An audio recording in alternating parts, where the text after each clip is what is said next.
a calm spirit, a settled soul. You can walk through fire and not be burned. Some of y'all are losing sleep over battles that don't belong to you. You're reacting to everything, feeding every fear, answering every devil that barks. But God didn't create you to be reactive. He created you to be rooted. So I came with a word today. I came with a mission. And I came with a message. If you'll give me a few moments of your time, I'll show you how to anchor your thoughts, how to silence the noise, and how to train your mind to be calm in every situation, not some, every. Are you ready? Because we're about to shift something in the atmosphere. We're about to take authority over anxiety. And we're about to walk into the peace that passes all understanding. You know, one of the most misunderstood things in this life is the power of stillness.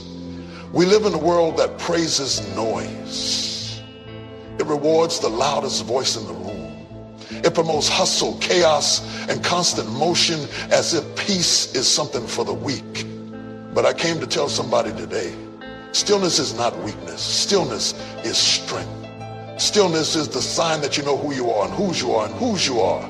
Stillness means you are rooted deep enough to know that storms can come, winds can blow, and waves can ride. But you're not moved because your faith is anchored. Some of y'all have been told you always have to respond. You always have to clap back. You always have to defend yourself. But let me ask you something. What if your silence is louder than your words? What if your refusal to panic is your protest against the pressure? What if the enemy's greatest frustration is that no matter what he throws at, I don't know who this is for today, but somebody walked in here carrying chaos in their mind. Your spirit is noisy. Your heart is racing. Life has been loud lately, and peace feels like a stranger you once knew. But God sent me here to tell you, you can train your mind to be calm in every situation. You see, calmness is not weakness. It's not passivity. It's not giving up. Calmness is power under control. Calmness is strength wrapped in stillness. And if you ever want to win in this life, if you ever want to hear God clearly, think clearly, love clearly, you must first learn to be calm in the chaos. Because storms will come. Oh, they will come. I wish I could promise you a life without storms, but that ain't the truth. Life will shake you, people will try you, pressure will press you. But when you have a trained mind, be the promotion. Calm before the healing. Because if you can't trust God in the valley, you won't really praise him on the mountaintop. Let the world scream. Let the storm roar. Let the haters talk. Let the bank account drop. Let the timeline get messy. I made up my mind. I'm staying still. I'm staying calm. Not because of what I see, but because of what I know. And I know that God is with me. I know that he's still on the throne. I know that he's never lost a battle. And I know that no weapon formed against me shall prosper. You've got to stop giving your peace away so cheap. You're letting too many things rent space in your head for free. Every opinion, every delay, every setback gets a reaction out of you. But when your mind is trained, you know how to choose your battles.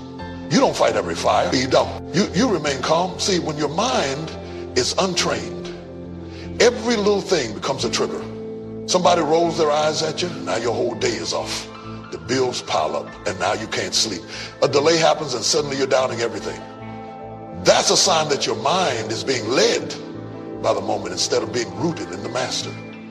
Because when your mind is trained, you don't let external situations determine your internal posture. Let me remind you, Jesus was asleep in the boat during the storm. The disciples were losing it. The wind was howling. The water was crashing. But Jesus, asleep, calm, at peace. Because he knew something they didn't know.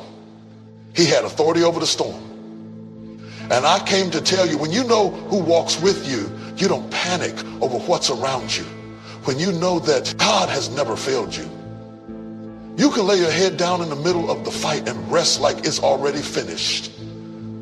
That kind of peace doesn't come from wishing.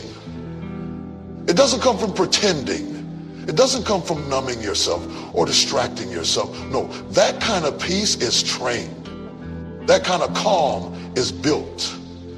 You've got to make up your mind that I will not be moved. I will not be shaken. I may cry, but I won't collapse. I may tremble, but I won't give up. Because my stillness is not a sign that I don't feel it. It's a sign that I've trained myself to trust God in it. Some of y'all been waiting for the chaos to stop before you calm down. But can I tell you something? Peace doesn't come when the situation changes. Peace comes when you change. You've got to learn to be calm before the breakthrough. Calm before. You chase every storm. You don't need to explain yourself to everybody. Sometimes your peace is your testimony.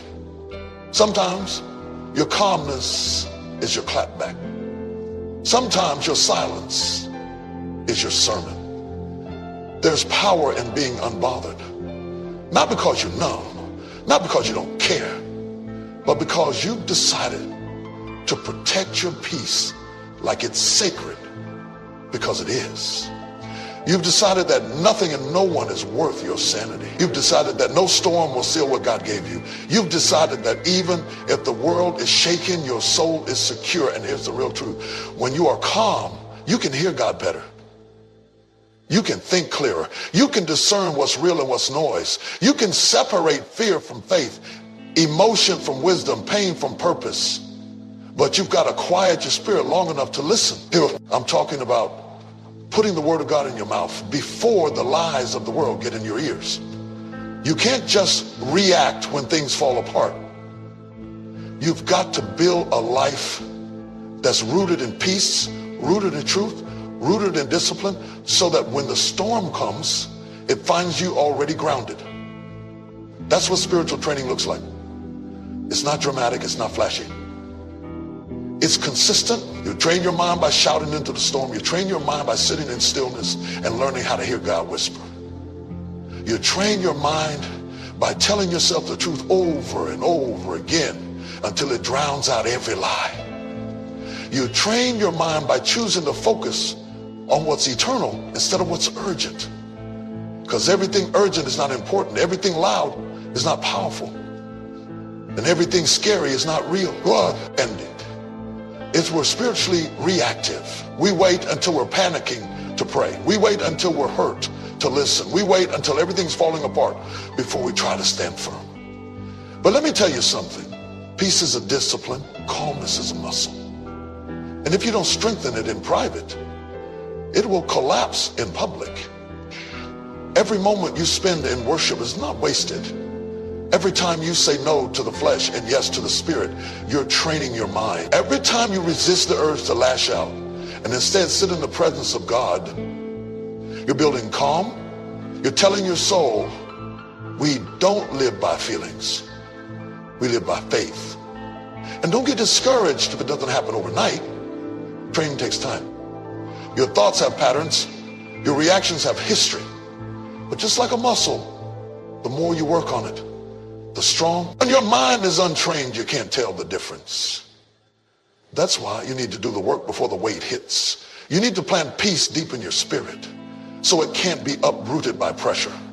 You need to rehearse the promises of God so that when the enemy starts shouting fear, your spirit shouts back with faith. You don't wait until the diagnosis comes to declare your healing. You declare it every morning before anything goes wrong. You don't wait until you're broke to start speaking abundance. You speak it when you have little so that it becomes your mindset no matter the season. You don't wait until somebody betrays you to talk about forgiveness. You walk in a posture of forgiveness daily so bitterness doesn't take root. That's how you train your mind. That's how you stay ready. The problem with too many of us, got to sit still long enough to hear heaven speak. Some of the breakthroughs you're waiting for are delayed. They're drowned out by the noise in your mind. And until you get still, until you get calm, until you train your mind to rest in the promises of God, you'll keep reacting instead of responding. You'll keep panicking instead of praying. You'll keep spiraling instead of standing. So today, We're flipping the script. We're rewiring our response. We're taking authority over anxiety because this peace I have, the world didn't give it. And the world can't take it away. I'm not moved. I'm trained. You can't wait until the storm hits to start preparing your mind. You can't wait until life falls apart to try and build inner peace. That's like trying to learn how to swim while you're already drowning. If you want to be calm in the middle of the fire, you've got to train before the flames ever come. You've got to work on your mind before the attack. You've got to develop discipline when everything's going right, so you'll have strength when everything goes wrong. See, preparation is not just physical. It's mentally, emotional, and spiritual. It's what you do when nobody's watching. It's how you talk to yourself in the quiet moment. It's what you feed your spirit when life is still. Because the battlefield isn't out there. It's up here. The war is in your mind. And if you don't train your thoughts will train you. You have to build routines of peace before panic knocks on your door. I'm talking about prayer that isn't just reactive. It's daily. I'm talking about waking up and commanding your mind before the day commands you. It gets. Every day you wake up and choose peace, you're getting stronger. Every day you refuse to panic and instead pause and pray, you're getting sharper. Every time you catch your thoughts trying to spiral and you say, no, I'm not going there today, you're reclaiming your mind. You're taking back control. And let me tell you, when your mind is trained, life hits different. You stop giving everything access. You stop panicking over every delay. You stop jumping into every argument. You stop looking for validation in places that once made you anxious. Because your calm doesn't come from circumstances, it comes from clarity. You know who you are. You know who God is. And you know that peace is not something you wait for. It's something you prepare for. There are going to be moments in your life when the world is spinning about your declarations. You've got to make it a habit to speak life, to speak faith, to speak peace until your spirit starts believing it, even on your worst days. What you meditate on will either heal you or haunt you. Some of us are emotionally stuck because we're mentally trapped. We keep circling around guilt, shame, what they did, what we lost, how we failed, and we wonder why peace keeps slipping through our fingers. But peace doesn't live in a tormented mind. Peace grows in a guarded mind, a renewed mind, a mind that's been surrendered to God. That's why the word says, be transformed by the renewing of your mind. Not your situation, not your job, not your bank accounts, your mind. If you don't renew your mind, your circumstances can change and you'll still be bound. You'll still think small. You'll still expect. If you don't catch it, it will lead you. You can't just let fear run wild. You can't let insecurity talk unchecked. You can't let doubt speak without being answered. When the thought comes, I'm not good enough, you respond, I am fearfully and wonderfully made. When the voice whispers, you're going to stale again, you declare, I can do all things through Christ who strengthens me. When your mind says, nobody cares, you remind yourself, God will never leave me nor forsake me. That's how you guard your peace. You speak back. And don't underestimate the power of repetition. The enemy doesn't just attack once, he attacks consistently. So if you want to defeat him, you've got to be consistent in return. You can't speak the truth once and then stay silent the next 10 times the lie comes back. You've got to be disciplined when people are looking to you for answers and everything in you wants to scream. But because you've trained, you'll be able to stand in that moment and say, I've already been here in my spirit. I've already walked through this in prayer. I've already prepared my mind for this weight, and I'm not going to fall apart because I've already trained for this battle. This is why you've got to train now before the storm comes, before the pressure hits, before the trial shows up. Because when you stay ready, You don't have to get ready. You've already built the foundation. You've already armed yourself with peace. And when the enemy tries to shake you, he'll find out. You're already grounded. You can't have a calm life if you've got a chaotic mind. You can't walk in peace when your thoughts are constantly pulling you in 10 different directions. Some of us are not tired because of what we're doing physically. We're tired because of what we're entertaining mentally. The battlefield is not always around you. The real battle is what's happening between your ears. And until you learn to guard your thoughts, you will keep forfeiting your peace. You've got to be intentional about what you allow to live in your head. Every thought doesn't deserve your attention. Every opinion doesn't deserve your agreement. Every fear doesn't deserve your meditation. Because whatever you allow to sit in your mind will eventually settle in your heart. And what settles in your heart shapes your actions, your attitude, and your atmosphere. Some of you all are living anxious, still running loops in your mind. You got imaginations, not even realities. Imaginations stealing your rest. You're preparing for things that may never happen. You're arguing in your mind with people who aren't even thinking about you. And all of that internal noise is robbing you of the calm that God wants you to walk in. But here's the truth. You have the authority to guard your mind. You may not be able to control what shows up at your mental doorstep, but you do get to decide what stays. You don't have to let every thought take root. You don't have to let every lie grow legs. Just because it knocks doesn't mean you have to open the door. You have to start challenging those thoughts and asking, is this true? Is this helpful? Is this what God says about me? Because if you don't confront it, it will control you. Defeat. You'll still feel unsafe, even in safe places. But when your mind is renewed, when your thoughts are guarded, you can walk through fire and not flinch. You can hear bad news and not crumble. You can sit in the middle of uncertainty and still carry peace like it's your birthright. You got to get aggressive about protecting your inner peace. That means learning how to say no. That means walking away from gossip. That means turning off the noise that feeds fear and tuning into the voice that feeds faith. That means unfollowing some voices that speak confusion and surrounding yourself with voices that speak clarity. Because peace isn't passive. It's not just the absence of noise. It's the presence of order. It's the product of discipline, and it starts in your thoughts. Don't let a stormy thought create a stormy life. Don't let an anxious imagination steal today's strength. You've been given too much power to lies, too much space to worry, too much energy to what ifs. And now it's time to take your mind back, to reclaim your peace, to guard your thoughts like your future depends on it, because it does. You don't have to be at the mercy of every emotion.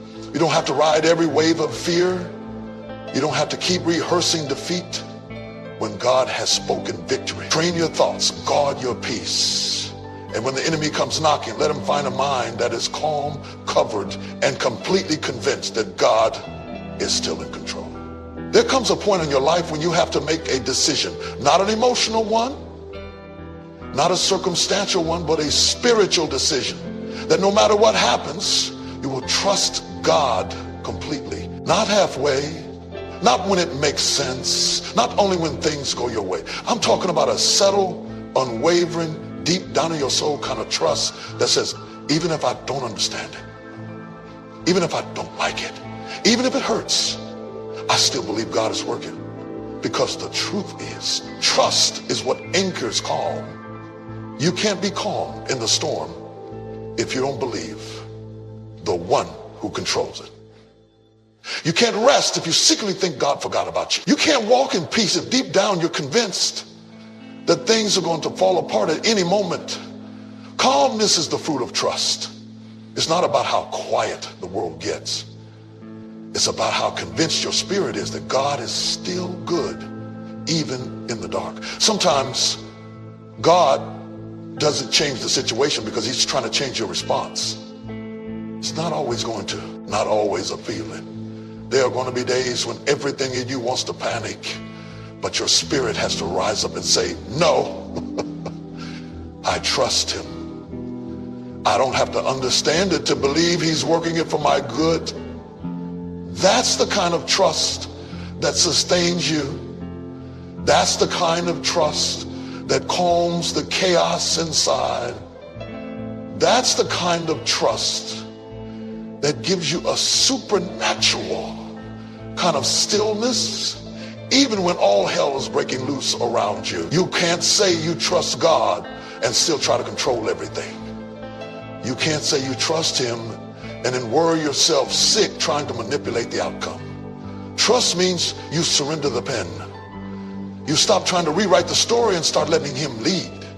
You stop rehearsing your worst case scenarios and start resting in his promises. Because he's never failed you yet, and he's not about to. Hey, stop the storm just because you cry. Sometimes he lets it rage just long enough to show you that the storm can't shake what's built on faith.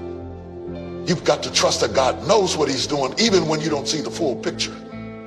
You've got to trust that his silence doesn't mean absence. His delays aren't denials, and his plan is still good even if it's not your plan. And wait and wonder. I know what it's like to carry questions that don't have clear answers.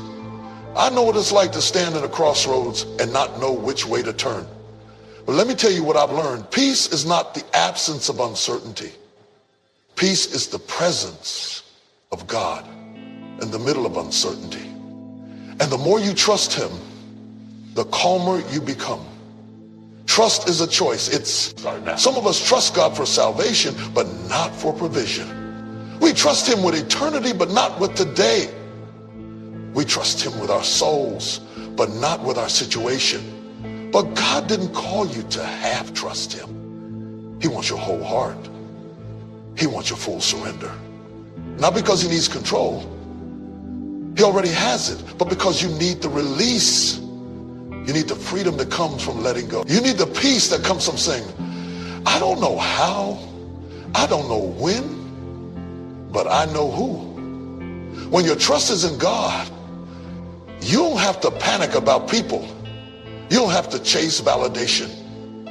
You don't have to fear the future. You don't have to keep your guard up all the time because you're scared something will fall apart. When your trust is real, your rest is deep,